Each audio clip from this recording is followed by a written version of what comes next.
Hello friends, स्वागत है आपका वाईपी एजुकेशन ट्रिक चैनल पर। तो दोस्तों, इस वीडियो में आज हम बात करेंगे लॉरेंस कोहलबर्ग का नैतिक विकास का सिद्धांत की।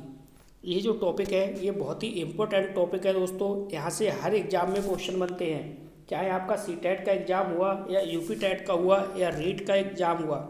सभी एग्ज़ामों में भरपूर मात्रा में यहाँ से क्वेश्चन पूछे जाते हैं। कम से कम मैं बात करूँ तो यहाँ से दोस्तों दो क्वेश्चन 100% पेपर में आपको देखने को मिलते हैं। तो दोस्तों, आपको बताना चाहेंगे कि आप वाईपी एजुकेशन ट्रिक चैनल पे नए हैं या अभी तक आपने चैनल को सब्सक्राइब नहीं करा है तो आप नीचे रेड कलर के सब्सक्राइब बटन पे क्लिक कर लें और बराबर में बेल आइकन की घंटी है उसको भी प्रेस कर लें। इससे क्या होगा कि जब भी हम वीडियो को अपलोड करेंगे तो उसका नोटिफिकेशन सबसे पहले आपके पास पहुँच जाएगा। दोस्तों, ये वीडियो देखने के बाद आपको कुछ भी देखने की आवश्यकता नहीं पड़ेगी। एक वीडियो होगी, ये मात्र 20 से 25 मिनट की होगी दोस्तों। इसमें लॉरेंस कोहलबर्ग का जो नैतिक विकास का सिद्धांत है ये बिल्कुल कंप्लीट होगा और A to Z आपको बिल्कुल समझ में भी आएगा। और इसके बाद हम थ्योरी सेक्शन को कंप्लीट करेंगे। उसके बाद हम क्वेश्चन आंसर टेस्ट सीरीज भी लगाएंगे, जिससे कि सारे क्वेश्चन आपको समझ में आ जाए कि किस टाइप के क्वेश्चन बनते हैं। तो बिना किसी देरी के अब करेंगे अपन इस टॉपिक को स्टार्ट। तो देखिए, समझिए, यहाँ पे देखिए थंबनेल पे ही जैसा कि आप देख रहे हो, मैं आपको थोड़ी सी हिंट्स यहीं पे दे दे रहा हूँ। देखो, इसके कितने हैं नैतिक, जो लॉरेंस कोहलबर्ग का जो नैतिक विकास का सिद्धांत है, इसमें टोटल 3 स्तर हैं। कितने स्तर हैं दोस्तों? 3 स्तर हैं। अगर हम चरण की बात करें तो टोटल 6 चरण हैं। कितने चरण हैं? तो टोटल दोस्तों 6 चरण हैं, ठीक है। और ये 3 स्तर कौन कौन से हैं? तो जो देखो, पहला स्तर जो है वो पूर्व पारंपरिक स्तर है, दूसरा स्तर है वो पारंपरिक स्तर है और तीसरा स्तर है वो उत्तर पारंपरिक स्तर है। ये टोटल दोस्तों 3 स्तर हैं। कितने स्तर हैं? 3 स्तर हैं। कौन कौन से? पूर्व पारंपरिक स्तर और पारंपरिक स्तर, इसके बाद उत्तर पारंपरिक स्तर। ये 3 स्तर हैं और 3 स्तर के टोटल 6 चरण हैं। प्रत्येक स्तर के 2 चरण हैं, जैसा कि देखो मैंने यहाँ पे आपको समझाया है। पहला जो चरण है वो है दंड एवं आज्ञाकारिता का। दूसरा जो चरण है वो है स्वार्थ है। तीसरा जो चरण है वो है अच्छा लड़का या अच्छी लड़की। चौथा जो है वो है कानून और व्यवस्था का। देखिए, पांचवा जो चरण है आपका वो है सामाजिक अनुबंधन और जो छठा चरण है वो है सार्वभौमिक नैतिक सिद्धांत। तो A to Z जानकारी आपको इस वीडियो में मिलेगी। कॉन्सेप्ट आपका क्लियर होगा।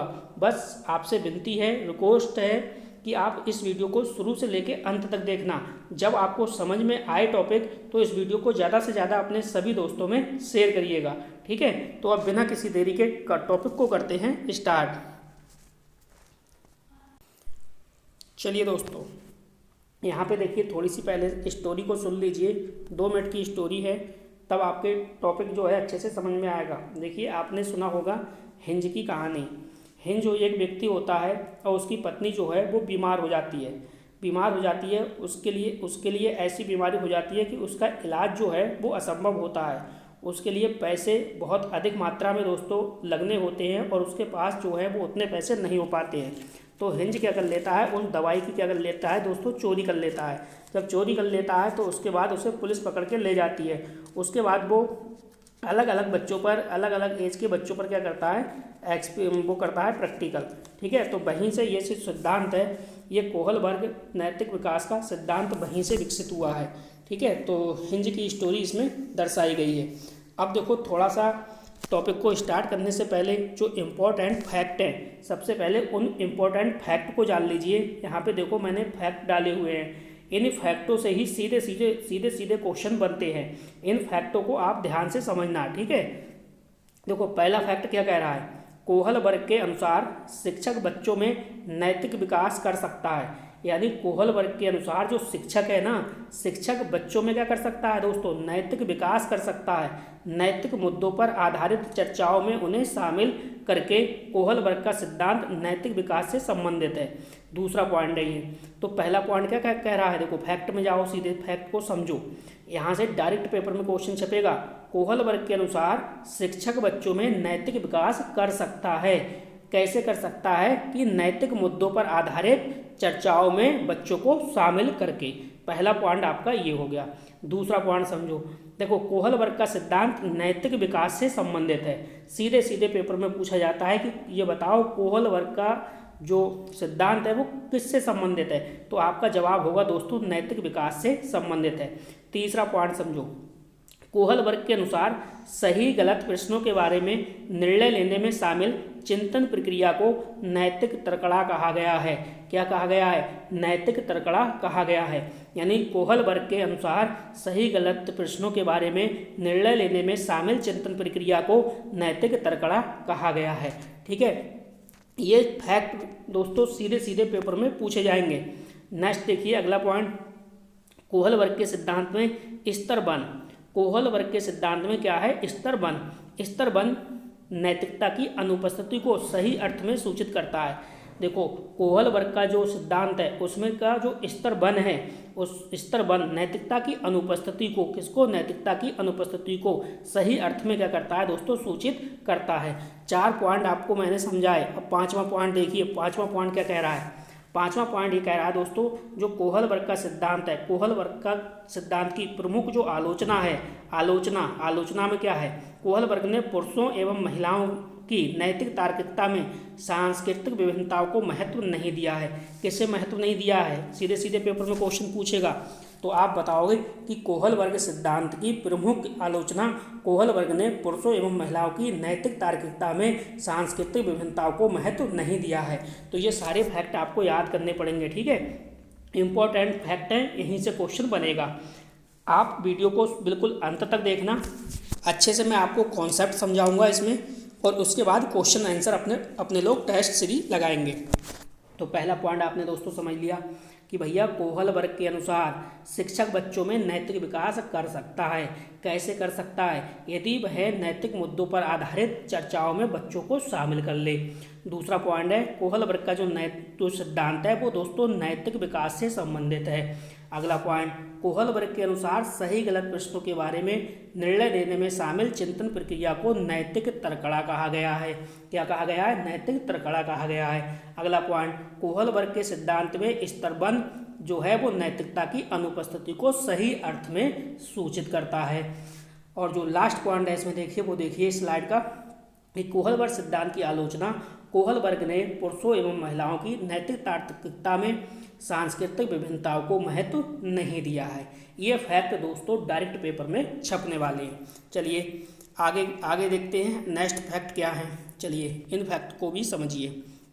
देखो अगला क्या है, एक बच्चा तर्क प्रस्तुत करता है कि आप मेरे लिए करें और मैं आपके लिए करूँगा। यह बच्चा कोहल वर्ग की नैतिक तर्कड़ा की सहायता उद्देश्य अभिमुखीकरण अवस्था के अंतर्गत आएगा। ठीक है, इस पॉइंट को डायरेक्ट पेपर में छपेगा, और अगर इससे पहले पेपर दिया हो तो आपको ज्ञात होगा कि इसी टाइप के क्वेश्चन पेपर में छपते हैं। नेक्स्ट है, कोहल वर्ग ने नैतिक विकास के चरण प्रस्तुत किए हैं। तो दोस्तों कोहल वर्ग जो था उसने क्या प्रस्तुत किया है? तो नैतिक विकास के चरण प्रस्तुत किए हैं। ये बात आपको ध्यान रखनी है। इससे पहला वाला पॉइंट क्या है कि एक बच्चा तर्क प्रस्तुत करता है कि आप मेरे लिए करें और मैं आपके लिए करूँगा। यह बच्चा कोहल वर्ग के नैतिक तर्कड़ा की सहायक उद्देश्य अभिमुखी अवस्था के अंतर्गत आएगा।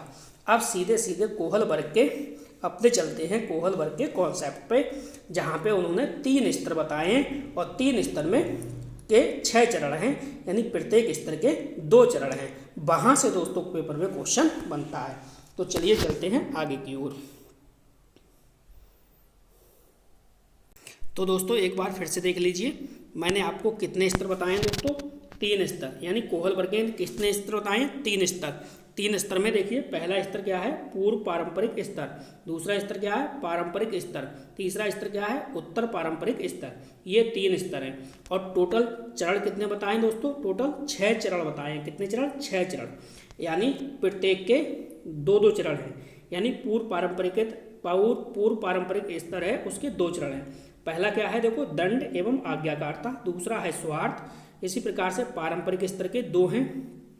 पहला है इसमें अच्छा लड़का अच्छी लड़की, दूसरा है कानून और व्यवस्था। इस प्रकार से 2 चरण ये हो गए और 2 इसके हो गए, 4 हो गए। इसी प्रकार से 2 आपके उत्तर पारंपरिक के हैं, ठीक है। एक है सामाजिक अनुबंधन और जो दूसरा है वो है सार्वभौमिक नैतिक सिद्धांत। कुल मिला के 6 चरण हैं, ठीक है। तो अब अपन लोग डिटेल से इसकी चर्चा करते हैं। चलिए आगे बढ़ते हैं।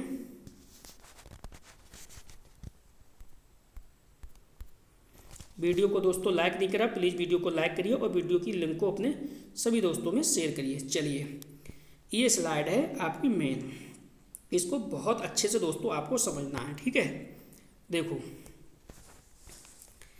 एक एक बात को चाहे थोड़ी देर से समझ में आए लेकिन समझ में जरूर आएगी आपके, ठीक है।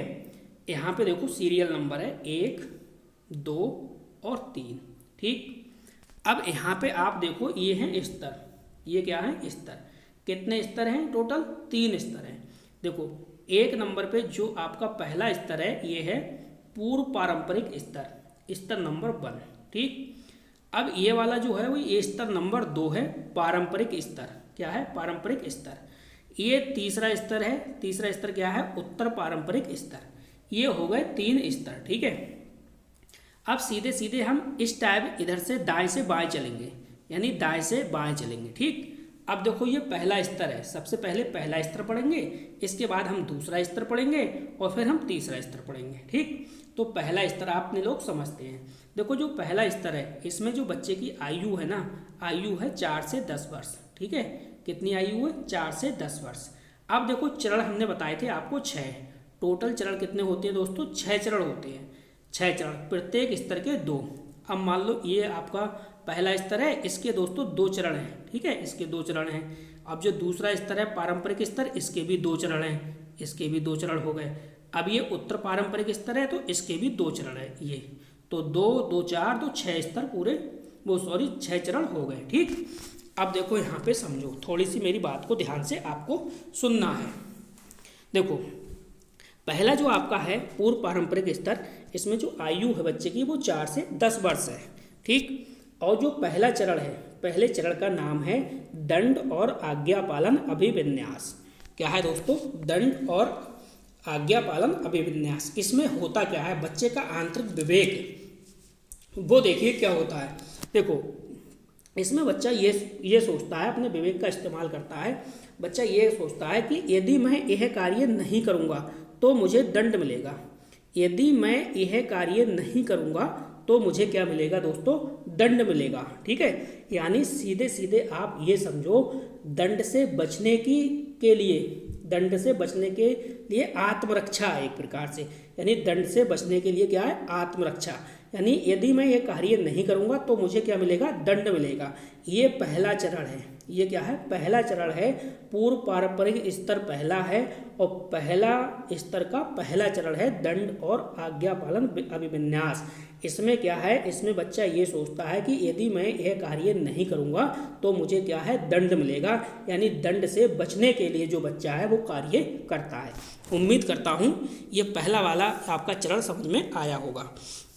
देखो पूर्व पारंपरिक स्तर का दूसरा चरण, जो दूसरा चरण है ये क्या कह रहा है? देखो इस चरण को समझो। दूसरा चरण है स्वार्थ, चाहे तो आप इसे स्वार्थ नाम दो या फिर दो आंतरिक कारण सापेक्ष अभिविन्यास। ये पेपर में छपता है सीधे सीधे। इसमें क्या होता है? इसमें देखो क्या होता है, यदि मैं ये कार्य अच्छी तरह से करूं तो मुझे पुरस्कार मिलेगा। यानी बच्चा क्या सोच रहा है? यदि मैं यह कार्य अच्छी तरह से करूं, अच्छी तरह करूं तो मुझे क्या मिलेगा? पुरस्कार मिलेगा। यानी बच्चा सीधे सीधे किसके लिए? लाभ के लिए कार्य कर रहा है। किसके लिए दोस्तों इसमें काम कर रहा है बच्चा? लाभ के लिए कार्य कर रहा है, ठीक है। तो लाभ के लिए यानी स्वार्थ है ना बच्चे का, इसमें क्या हुआ? स्वार्थ हुआ ना, कि बच्चा सीधे सीधे ये कह रहा है कि यदि मैं ये कार्य करूँगा, अच्छी तरह से कोई कार्य करूँगा तो मुझे क्या मिलेगा? पुरस्कार मिलेगा। मुझे क्या मिलेगा? पुरस्कार मिलेगा। यानी लाभ के लिए कार्य करना। कुल मिला के आपका दोस्तों पहला जो स्तर है वो हमने कंप्लीट आपका कर दिया। देखो पहला स्तर हमने आपका कंप्लीट कर दिया, पूर्व पारंपरिक स्तर, जिसकी आयु है 4 से 10 वर्ष है। इसके 2 चरण हैं। 2 चरण कौन कौन से हैं? पहला चरण है दंड और आज्ञा पालन अभिविन्यास, दूसरा है स्वार्थ या कह सकते हो यांत्रिक कारण सापेक्ष अभिविन्यास। दंड और आज्ञा पालन में हमने आप पढ़ा कि यदि मैं ये कार्य नहीं करूँगा तो मुझे दंड मिलेगा, यानी दंड से बचने के लिए बच्चा इसमें कार्य करता है। दूसरा है स्वार्थ यानी यांत्रिक कारण सापेक्ष अभिविन्यास। इसमें क्या है कि भाई बच्चा क्या है कि यदि मैं ये कार्य अच्छी तरह करूं तो मुझे क्या मिलेगा, पुरस्कार मिलेगा। यानी जो बच्चा है वो स्वार्थी होता है, यानी अपने लाभ के लिए इसमें कार्य कर रहा है। तो 2 चरण कंप्लीट हुए, यानी 1 स्तर और 2 चरण आपके कंप्लीट हुए। बढ़ते हैं दोस्तों आगे की ओर। चलिए आगे बढ़ते हैं। A to Z आपके समझ में आएगा, आप चिंता ना करिए। देखो दूसरा स्तर क्या है, दूसरा स्तर ये है पारंपरिक स्तर। अगर हम इसकी एज की बात करें तो 10 से 15 वर्ष के बच्चे आएंगे इस एज के, ठीक है, 10 से 15 वर्ष। ये आपको एज ध्यान रखनी है, आयु ध्यान रखनी है, 10 से 15 वर्ष। अब इसके कितने चरण हैं दोस्तों, 2 चरण हैं। दूसरे स्तर के भी 2 चरण हैं, चरण नंबर तीसरे पे और चरण नंबर 4 है। तो देखो तीसरे में क्या है, चरण नंबर तीसरे में देखो अच्छा लड़का अच्छी लड़की अभिविन्यास, यानी अच्छा लड़का अच्छी लड़की अभिविन्यास। इसमें क्या होता है दोस्तों, तो इसमें क्या है, देखो अच्छे लोग गलत या बुरे कार्य नहीं करते तो मैं भी नहीं करूँगा। इसमें बच्चा क्या कह रहा था, क्या कह रहा है, देखो अच्छे जो लोग होते हैं ना, अच्छे लोग वो गलत या बुरे कार्य नहीं करते, इसलिए मैं भी नहीं करूँगा। यानी सीधे सीधे आप कह सकते हो इसमें कर्तव्य परायणता पाई गई है, दिखाई गई है इसमें, ठीक है। अच्छे लोग कार्य नहीं करेंगे, अच्छे लोग गलत कार्य या बुरे कार्य नहीं करेंगे तो मैं भी नहीं करूँगा, ठीक। अब इसका देखो चौथा चरण में क्या है, कानून और व्यवस्था अभिविन्यास है। इसमें दोस्तों क्या है चौथा चरण, देखो कानून और व्यवस्था अभिविन्यास। इसमें क्या होता है, इसमें समझो, इसमें देखो चोरी करना कानूनी रूप से अपराध है।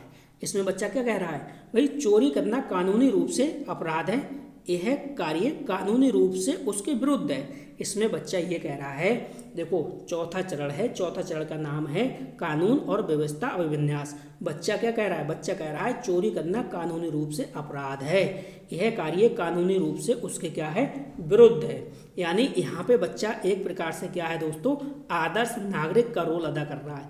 किसका दोस्तों, आदर्श नागरिक का रोल जो है वो अदा बच्चा कर रहा है। तो उम्मीद करता हूँ ये दूसरा स्तर आपके समझ में आया होगा, ठीक है। दूसरा स्तर ध्यान रखना, पारंपरिक स्तर, आयु जो है दोस्तों 10 से 15 वर्ष। 2 चरण इसके भी हैं, जो है तीसरा चरण है अच्छा लड़का अच्छी लड़की, चौथा जो है कानून और व्यवस्था अभिविन्यास। अच्छा लड़का अच्छी लड़की में बच्चा कहता है कि अच्छे लोग गलत या बुरे कार्य नहीं करते तो मैं भी नहीं करूँगा। अच्छा कानून और व्यवस्था अभिविन्यास में यह है चोरी करना कानूनी रूप से अपराध है, यह कार्य कानूनी रूप से उसके विरुद्ध है। इसमें क्या है, आदर्श नागरिक बच्चा बन जाता है। चलिए अब देखिए तीसरा स्तर क्या है समझो। देखो तीसरा स्तर है दोस्तों उत्तर पारंपरिक स्तर। अगर मैं आयु की बात करूं तो 15 से अधिक, ठीक है, किस एज के बच्चे होंगे, 15 से अधिक के। अब देखो इसके भी 2 स्तर हैं, तीसरा चरण है, तीसरे चरण के 2 स्तर हैं, 5वां और 6ठा, ठीक है, 5वां और 6ठा। जो 5वां चरण है वो क्या है, 5वां चरण है दोस्तों सामाजिक अनुबंधन अभिविन्यास। क्या है, सामाजिक अनुबंध अभिविन्यास। इसमें क्या है, देखो इसमें बच्चा ये कहता है भाई 15 साल से अधिक का बच्चा है, तो इसमें बच्चा ये कह रहा है कि तत्कालीन आवश्यकता के हिसाब से मैं चोरी कर लूँगा। यानी तत्कालीन आवश्यकता के हिसाब से मैं क्या कर लूँगा, चोरी कर लूँगा। जैसे हिंज की पत्नी थी, हिंज की पत्नी बीमार हो गई, पैसों की बहुत ज़्यादा आवश्यकता हुई, ठीक है, पैसे हिंज के पास थे नहीं, अगर उसका इलाज नहीं होता तो वो क्या होती, मर जाती। तो उसने क्या काम किया, उसने पैसों की चोरी कर ली, ठीक है। तो सामाजिक अनुबंधन में बच्चा क्या कह रहा है कि भाई तत्कालीन अगर आवश्यकता के हिसाब से मैं चोरी कर लूँगा, यहाँ पे बच्चा ये कह रहा है, यानी तर्क कर रहा है, ठीक है। अब देखो छठा चरण क्या है, सार्वभौमिक नैतिक सिद्धांत अभिविन्यास, यानी सार्वभौमिक नैतिक सिद्धांत अभिविन्यास। देखो इसमें बच्चा क्या कह रहा है, देखो किसी की जान बचाने के लिए मैं अपनी जान भी दे दूंगा। यानी सार्वभौमिक नैतिक सिद्धांत अभिविन्यास में बच्चा कह रहा है कि किसी की जान बचाने के लिए मैं अपनी भी जान दे दूंगा। इसका मतलब ये उसका व्यक्तिगत सत्यनिष्ठा है। क्या है, व्यक्तिगत सत्यनिष्ठा है कि किसी की जान बचाने के लिए मैं अपनी भी जान दे दूंगा, ठीक है। ये दोस्तों कुल मिला के 3 स्तर और 6 चरण हो गए। आप इसका स्क्रीनशॉट ले लीजिए, ठीक है। अब चलते हैं आगे की ओर। अब ज़्यादा नहीं बचा, 1-2 लाइन और समझ लो, इसके बाद अपन लोग क्वेश्चन आंसर टेस्ट सीरीज को लगाएंगे। देखो यहाँ पे थोड़ा सा समझो, इसकी आलोचना पूछी जाती है पेपर में। आलोचना किसने की है? कैरोल गिल्लिगन ने की है। किसने की है दोस्तों? कैरोल गिल्लिगन। इन्होंने क्या कहा है, इनके बारे में थोड़ा सा समझो। देखो, उन्होंने कहा कि भाई इन्होंने अपने एक्सपेरिमेंट, इन्होंने किसने? कैरोल गिल्लिगन ने अपने एक्सपेरिमेंट में महिलाओं को कम प्राथमिकता दी है। ये थी आलोचना, किसकी थी? कैरोल गिल्लिगन की ये आलोचना थी। इस प्रकार से दोस्तों जो आपका लॉरेंस कोहलबर्ग का नैतिक विकास का सिद्धांत था ये कंप्लीट हुआ। उम्मीद करता हूँ आपके समझ में आया होगा। अब अपन चलेंगे क्वेश्चन आंसर टेस्ट सीरीज को लगाएंगे, तब आपको बहुत ही आनंद आएगा दोस्तों। चलते हैं आगे की ओर। चलिए दोस्तों, पहला क्वेश्चन आपकी स्क्रीन पर लग चुका है। देखो क्वेश्चन क्या कह रहा है, पहला ध्यान से समझना। देखो, कोहलबर्ग के अनुसार सही और गलत के प्रश्नों के बारे में निर्णय लेने में शामिल चिंतन प्रक्रिया को कहा जाता है। तो चिंतन प्रक्रिया को क्या कहा जाता है? ए ऑप्शन है नैतिक दुविधा, बी ऑप्शन है नैतिक यथार्थवाद, सी ऑप्शन है सहयोग की नैतिकता और डी है नैतिक तर्कड़ा। ठीक है, सही ऑप्शन क्या होगा ये आपको कमेंट करके बताना है। दोस्तों जो मैंने फैक्ट आपको बताए थे ना, उसी फैक्ट से डायरेक्ट क्वेश्चन पूछा गया है और इसका जो सही जवाब होगा डी ऑप्शन होगा दोस्तों, नैतिक तर्कड़ा। चलिए आगे बढ़ते हैं, अगला क्वेश्चन देखते हैं। एक बार दोस्तों वीडियो को ज़्यादा से ज़्यादा लोगों में शेयर कर दीजिए, जितने भी ग्रुप हैं सभी में शेयर कर दें आप। देखो क्वेश्चन कह रहा है कि कोहलबर्ग का सिद्धांत निम्न में से किससे संबंधित है? निम्न में से किससे संबंध रखता है या किससे संबंधित है? ए ऑप्शन है भाषा विकास, बी ऑप्शन है संज्ञानात्मक विकास, सी ऑप्शन है सामाजिक विकास और डी ऑप्शन है नैतिक विकास। सीधे सीधे ये फैक्ट से कोई दोस्तों क्वेश्चन पूछा गया है। जो मैंने आपको फैक्ट शुरू में कराए थे उन्हीं फैक्ट से क्वेश्चन पूछा गया है। तो दोस्तों इसका जो सही जवाब होगा डी ऑप्शन हो जाएगा, नैतिक विकास। चलिए अगला क्वेश्चन देखो। अगला क्वेश्चन क्या कह रहा है, देखो क्वेश्चन को पढ़ो और फिर क्वेश्चन को सॉल्व करेंगे। देखो, एक बच्चा तर्क प्रस्तुत करता है कि आप यह मेरे लिए करें और मैं आपके लिए करूंगा। आप यह मेरे लिए करें, मैं आपके लिए करूंगा। यह बच्चा कोहलबर्ग की नैतिक तर्कड़ा की किस अवस्था के अंतर्गत आएगा, ये आपको बताना है। ए ऑप्शन है दंड और आज्ञापालन अभिमुखीकरण, बी ऑप्शन है सहायक उद्देश्य अभिमुखीकरण, सी ऑप्शन है अच्छा लड़का अच्छी लड़की अभिमुखीकरण और डी ऑप्शन है सामाजिक अनुबंध अभिमुखीकरण। तो इसका दोस्तों सही जवाब आपको देना है। देखो, एक बच्चा तर्क प्रस्तुत कर रहा है कि यह आप यह मेरे लिए करें और मैं ये आपके लिए। मैंने आपको ये बताया था, ठीक है, कि आप मुझे एक पेन दे तो मैं भी आपको एक पेन दूंगा। इसका कहने का मतलब ये है, ठीक है। तो आपको ये बताना है इसका सही जवाब क्या होगा। तो चलिए दोस्तों, इसका जो सही जवाब होगा वो होगा सी ऑप्शन, ठीक है, अच्छा लड़का अच्छी लड़की अभिमुखीकरण। चलिए अगला क्वेश्चन देखो। अगला क्वेश्चन क्या कह रहा है, देखो दोस्तों अगला क्वेश्चन कह रहा है कि कोहलबर्ग के नैतिक विकास के सिद्धांत के अनुसार निम्न अवस्था में लोगों की आशा तथा इच्छाएं पूरी करने के संदर्भ में सही या गलत का निर्णय लेता है। तो कौन सी स्टेज है वो, कौन सी अवस्था है, ये आपको बतानी है। चलिए अवस्था 1, अवस्था 2, अवस्था 3, अवस्था 4। जो सही ऑप्शन है आपको वो बताना है। एक बार क्वेश्चन को फिर से पढ़ लीजिए। कोहलबर्ग के नैतिक विकास के सिद्धांत के अनुसार निम्न अवस्था में लोगों की आशा तथा इच्छाएं पूरी करने के संदर्भ में सही या गलत का निर्णय लेता है। इसका जो सही जवाब होगा दोस्तों क्या होगा, सही जवाब बताइए क्या होगा। ऑप्शन सी वाला सही होगा, अवस्था 3। चलिए अगला क्वेश्चन आपकी स्क्रीन पे लग चुका है दोस्तों। क्वेश्चन कह रहा है कि कोहलबर्ग ने प्रस्तुत किए। तो दोस्तों कोहलबर्ग ने क्या प्रस्तुत किया है। ए ऑप्शन है शारीरिक विकास के चरण, बी ऑप्शन है संवेगात्मक विकास के चरण, सी ऑप्शन है नैतिक विकास के चरण और डी ऑप्शन है संज्ञानात्मक विकास के चरण। ये देखो संवेगात्मक विकास के चरण है। तो देखो कोहलबर्ग ने क्या प्रस्तुत किया, शारीरिक विकास के चरण जी नहीं, संवेगात्मक विकास के चरण बिल्कुल नहीं, संज्ञानात्मक विकास के चरण बिल्कुल नहीं। देखो नैतिक विकास के चरण जो मैंने आपको शुरू में करवाए थे ना, इम्पोर्टेंट फैक्ट, वहीं से क्वेश्चन बने हैं सारे, और वो फैक्ट दोस्तों बहुत काम के हैं। एक बार वीडियो को आप अवश्य दोबारा से ज़रूर देख लेना, सारी की सारी कहानी आपको याद हो जाएगी वीडियो के अंदर ही अंदर। ठीक है, बहुत ही बेहतरीन वीडियो है, काफ़ी मेहनत की है दोस्तों आप लोगों के लिए। चलिए अगला क्वेश्चन देखो, कोहल वर्ग के अनुसार किस अवस्था में नैतिक बाहें कारकों, यहाँ पे देखिए बाहें हैं, ठीक है, बाहें कारकों द्वारा निर्धारित होती है। यानी कोहल वर्ग के अनुसार किस अवस्था में नैतिकता बाहें कारकों द्वारा निर्धारित होती है।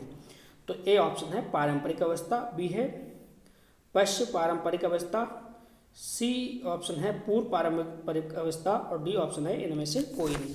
तो दोस्तों आपको सही जवाब यहाँ पे देना है। क्वेश्चन नंबर 6 का सही जवाब क्या होगा? तो इसका दोस्तों जो सही जवाब होगा वो हो जाएगा सी ऑप्शन, पूर्व पारंपरिक अवस्था। चलिए अगला क्वेश्चन देखिए।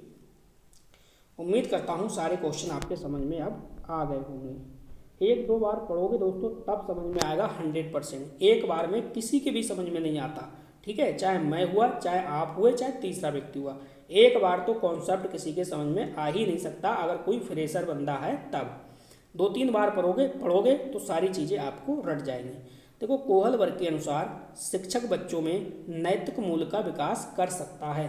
ए ऑप्शन है नैतिक मुद्दों पर आधारित चर्चाओं में उन्हें शामिल करके। बी ऑप्शन है कैसे व्यवहार किया जाना चाहिए, इस पर कठोर निर्देश देकर। सी ऑप्शन है धार्मिक शिक्षा को महत्व देकर, और डी ऑप्शन है व्यवहार को स्पष्ट नियम बनाकर। तो दोस्तों यहाँ पे सही जवाब आपको देना है। ठीक है, 7वां क्वेश्चन है, ये भी बिल्कुल फैक्ट से पूछा गया है डायरेक्ट, जो मैंने इंपॉर्टेंट आपको फैक्ट कराए थे वहीं से क्वेश्चन उठा है। नैतिक मुद्दों पर आधारित चर्चाओं में उन्हें शामिल करके। अगला क्वेश्चन देखो, अगला क्वेश्चन क्या कह रहा है दोस्तों।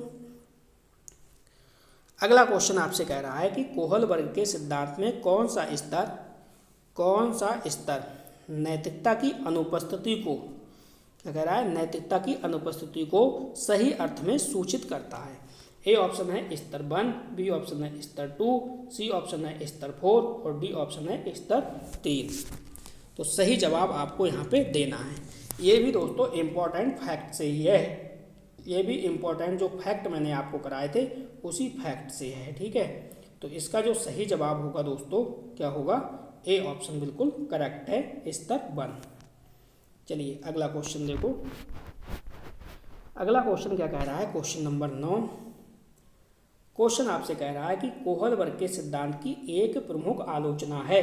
दोस्तों आपको बता दें, चाहे आप देखो टेट की तैयारी कर रहे हैं, चाहे यूपी टेट की कर रहे हैं, चाहे राजस्थान रीट की कर रहे हैं, चाहे आप सुपर टेट की कर रहे हैं, या फिर उत्तराखंड टेट की कर रहे हैं, या फिर आप सी टेट की कर रहे हैं, किसकी, CTET की, ठीक है, सी टेट की कर रहे हैं, ये क्लास आपके लिए है। इसकी जो क्लास है थ्योरी वाली शाम को 7 बजे चलती है, शाम को 7 बजे चलती है।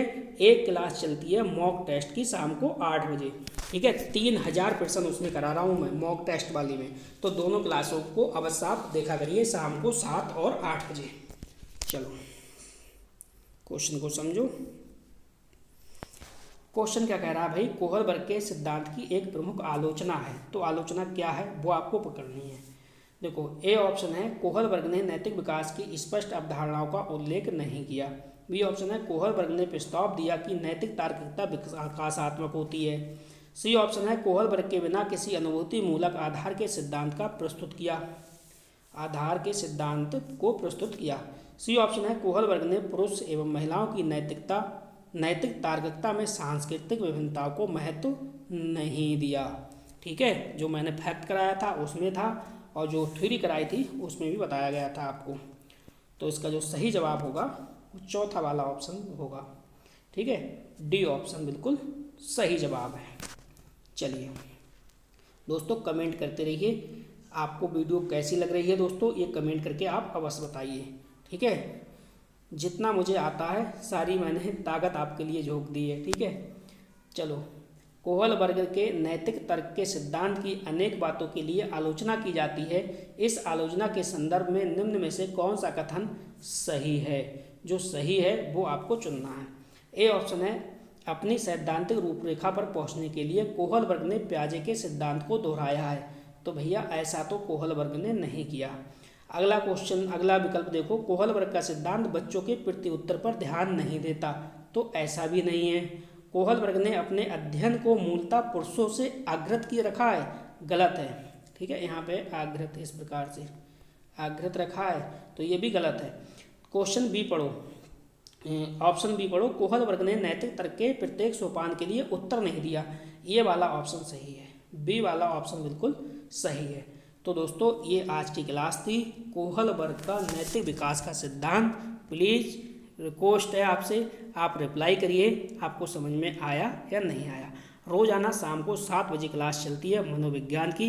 अगर आपको क्लास आपकी छूट गई हो तो आपको बता दें, टॉप साइकोलॉजी की प्लेलिस्ट मैंने आपके लिए बना दी है। टॉप साइकोलॉजी की प्लेलिस्ट पे जाइए और फ्री में सारी साइकोलॉजी टोटल जितनी भी मनोविज्ञान है बिल्कुल फ्री में निःशुल्क क्लासेस चल रही हैं, तो वहाँ से आप फ्री में देखिए घर बैठे। तो बस दोस्तों इस वीडियो में इतना ही था। वीडियो देखने के लिए आपका बहुत बहुत धन्यवाद। मिलते हैं नेक्स्ट वीडियो में न्यू टॉपिक के साथ। जय हिंद, जय भारत।